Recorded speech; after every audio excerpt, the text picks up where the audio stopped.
Pour ceux qui veulent comprendre c'est quoi un bail-in et comment une banque centrale se recapitalise avec l'argent du peuple pour sauver la banque centrale.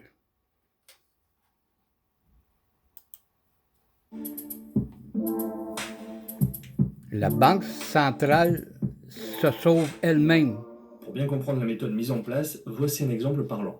Actuellement, le prix d'un gramme d'or est d'à peu près 63,50 $, dans la mesure où, comme dit précédemment, une once d'or pèse 31,104 grammes, cela veut dire que la once d'or cote à 1975 $.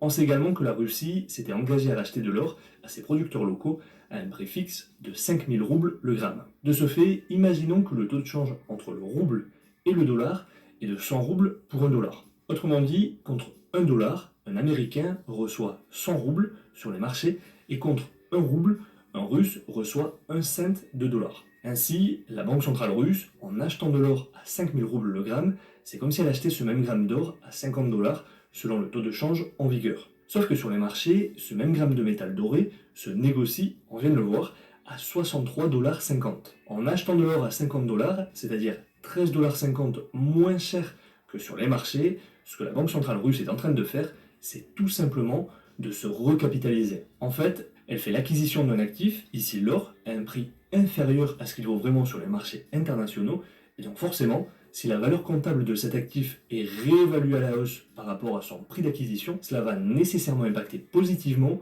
le passif de cette même banque centrale. Et quel est le passif de la Banque centrale russe?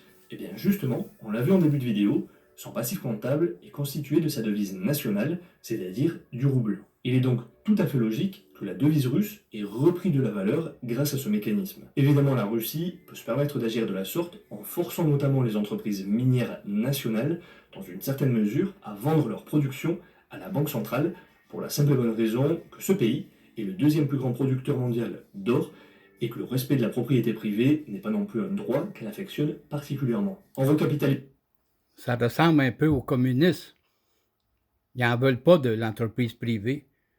Et puis le gouvernement, ce n'est pas Poutine qui décide, c'est la Banque centrale qui a décidé de racheter l'or à un prix plus bas pour faire monter le rouble.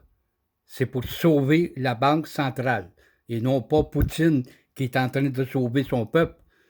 C'est que toute la gang sont en train de sauver le Banque centrale.